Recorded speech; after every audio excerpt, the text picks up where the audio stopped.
I'm going to talk about the vagus nerve, which I've mentioned before.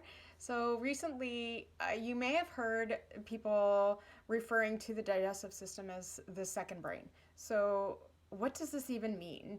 And why are people saying this? Like, why would you say that? So, we have two brains. That's what people are saying. So, the brain that everyone knows about, the one in our skull, but we also have a second brain, the gut.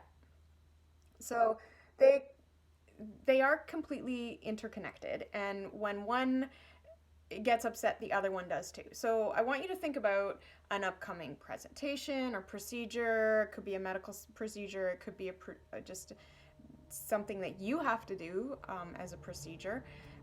Anything that might make you nervous about um, an upcoming event, even.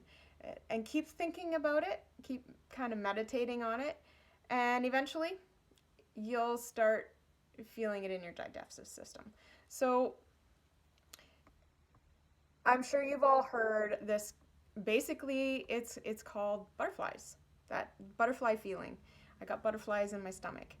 That is that interconnectiveness. So sugar cravings are another example. Do you think this is physiological or do you think this is psychological? So one's physical, one's in your head. Do you think that it's one or the other? Because it's actually both. You can't separate the two. So the vagus nerve is actually the longest nerve in your body, and the word vagus in Latin actually means wanderer. So it runs from the base of your spine and branches down into your heart and your lungs and into your digestive system.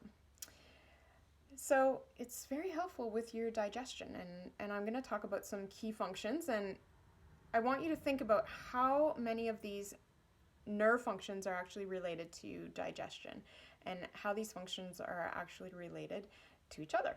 So it slows down the heartbeat. Your heart rate also decreases when you digest.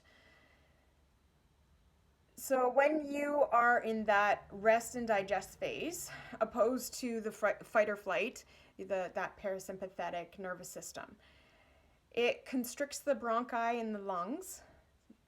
It actually has been proven that acute bronchitis can actually be associated with impaired digestion, as well as intestinal toxemia, which is a type of botulism. The vagus nerve stimulates peristalsis, which is that constriction or the muscular movement in your digestive system that pushes the food down into the next part of the digestion. It stimulates the enzyme secretions. About 20% actually of enzymes are secreted are stimulated by the vagus nerve. And those enzymes are what help you break down food. So again, going back to nutrition, it activates the neurochemical acetylcholine, which plays a role in the production of hydrochloric acid in your gut, in your stomach. And this, along with pepsin, helps break down the food when it leaves the stomach, or as it kind of works together. So hydrochloric acid as well as pepsin, they actually work together and they make your food kind of go into a liquidy kind of substance. And then it goes down to the next place.